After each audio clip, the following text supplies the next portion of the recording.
মেসমশাই, দেখুন তো এই চশমাটা না ডান্ডিটা ভেঙে গেছে, এটা ডান্ডিটা লাগানো যাবে নাকি? দিদি, এটা সারা থেকে একটা নতুন কিনে নেন।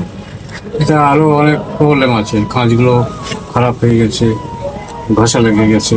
নতুন টাকা পড়বে? আর একটু ভালো নিতে গেলে 1200 টাকা মতো পড়বে। 1200 টাকা? না থাক, পরে করবেন বাবা। 1200 টাকা?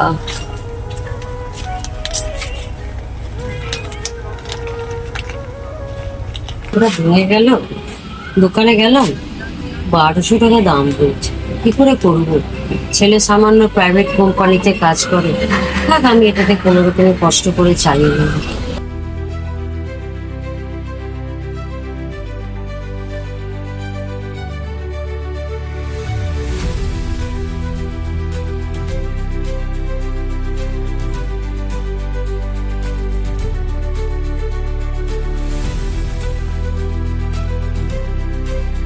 জি না, ঠিকই হচ্ছে না, কি করি, থাক পরে করবো, এখন একটু শুই, অনেক ক্লান্ত হয়ে গেলাম, বাজার থেকে এলাম, পরে আমি করবো। থাকো।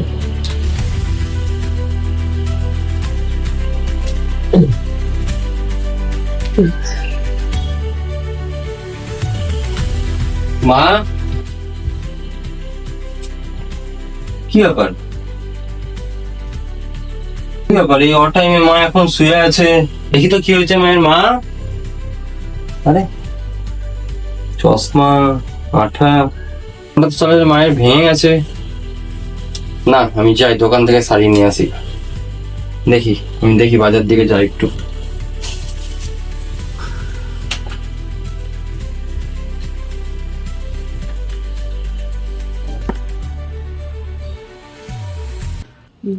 আচ্ছা মেসমশাই, দেখুন তো এই চশমাটা ঠিক হবে কিনা। ও, এই চশমাটা একটু আগে তো এক ভদ্রমহিলা এসেছিলেন, তো উনি জিজ্ঞেস করলেন যে কত পড়বে। আমি বললাম 1200 টাকা। 1200 টাকা শুনে আমি তো নিলেন না, আমি চলে গেলেন। আচ্ছা, দাম শুনে চলে গেল উনি? আচ্ছা আচ্ছা আচ্ছা মেসমশাই, নতুন চশমা বানাতে কত খরচা পড়বে? তো নিতে গেলে 1200 টাকা মতো পড়বে। নতুনই নিয়ে নেন, এই চশমাটা কিছু নেই, সাইজের ডান্ডিও পাওয়া মুশকিল। সে 1200 টাকা লাগবে, কোনো অসুবিধা নাই, আপনি একটা নতুন চশমায় বানিয়ে দেন। ভালো চশমাই আপনাকে দিচ্ছি। না, এটাই নেই যা।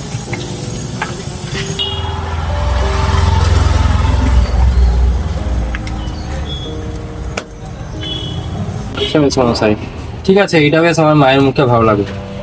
ঠিক আছে, আমি তাহলে আসছি।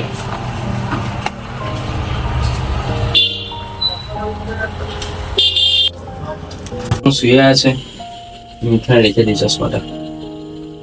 যাই জামা কাপড়টা একটু চেঞ্জ করি না।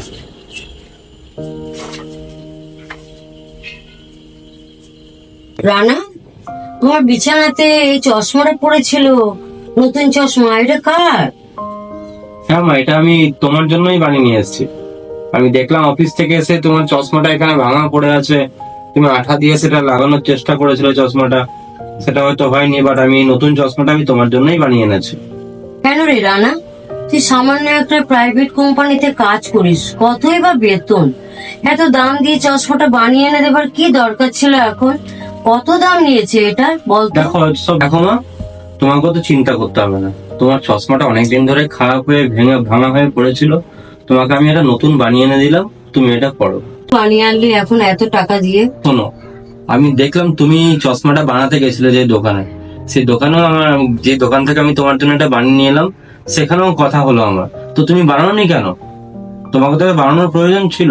বাবা, তোর চারদিকে এত খরচা খরচা বাঁচিয়ে আবার যদি আমার জন্য এত খরচা হয়, কি করে তুই সামলাবি? শোনো মা, মা বাবা সবাই পরিবারের একজনই আছে, তোমার জন্য করাটাও তো আমার একটা কর্তব্য, সুতরাং তোমার, শোনো না, এই সমস্ত ফালতু চিন্তা ভাবনা বন্ধ করো। তার জন্য আমি এই চশমাটা এনেছি, একবার পরে দেখো তো, দেখি কেমন লাগে তোমাকে। ভালো লাগছে তোমার? বা সব দেখা যাচ্ছে পরিষ্কার। তোমাকে তোমাকে তো পুরো একদম না হিরোইনদের মতো লাগছে যে, খুব সুন্দর লাগছে তোমাকে, একদম রক।